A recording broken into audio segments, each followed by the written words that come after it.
Hey y'all, happy Monday. I hope you guys had a great weekend. It's me again, Jasmine, and today we're going to hop right into the next frequently asked question. How much travel is required to be a monitor? Now, this is a very loaded question because there's so many factors that come into play when it comes to a monitor schedule.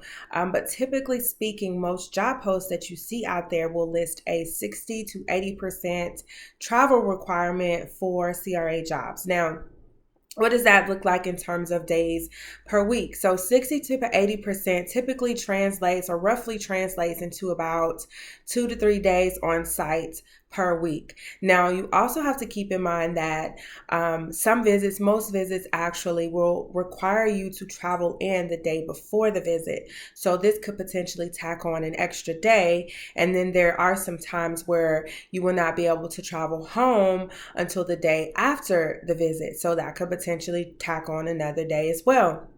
So 2 to 3 days could very easily turn into 4 to 5 days of, the actual travel. Now, this doesn't mean that you can expect to be traveling 4 to 5 days every single week, because like I said, this is a loaded question and it's not black and white, and no 2 weeks of a monitor schedule looks alike.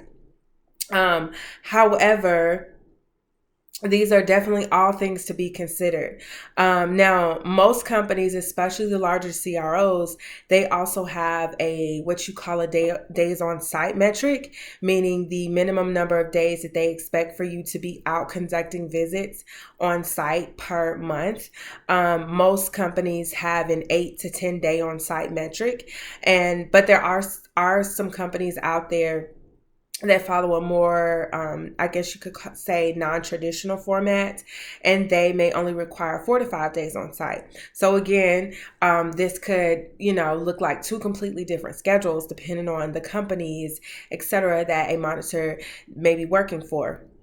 And then the last thing to consider is that although rare, there are still those positions out there which has more of local travel requirements. So your sites would typically be what we would consider to be driving distance, which is usually somewhere under 3.5 to 4 hours. So all of these things are, like I said, there's so many other factors I didn't even get into today, but just kind of looking at it from a big picture, there's, one end of the spectrum where you may only be out, 4 to 5 days per month. And then there's other end where it's 8 to 10. And then depending on how busy your study may be at the time. I think the most visits I've ever done in a month was actually 14 days on site. So, keep all of that in mind when it comes to, what does a typical monitor schedule look like? So please feel free to share this video or tag a friend who may be looking for some advice.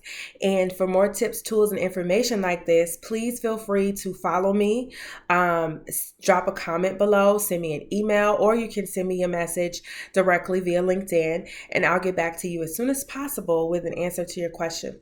Thank you for listening, and I hope you guys have an amazing week.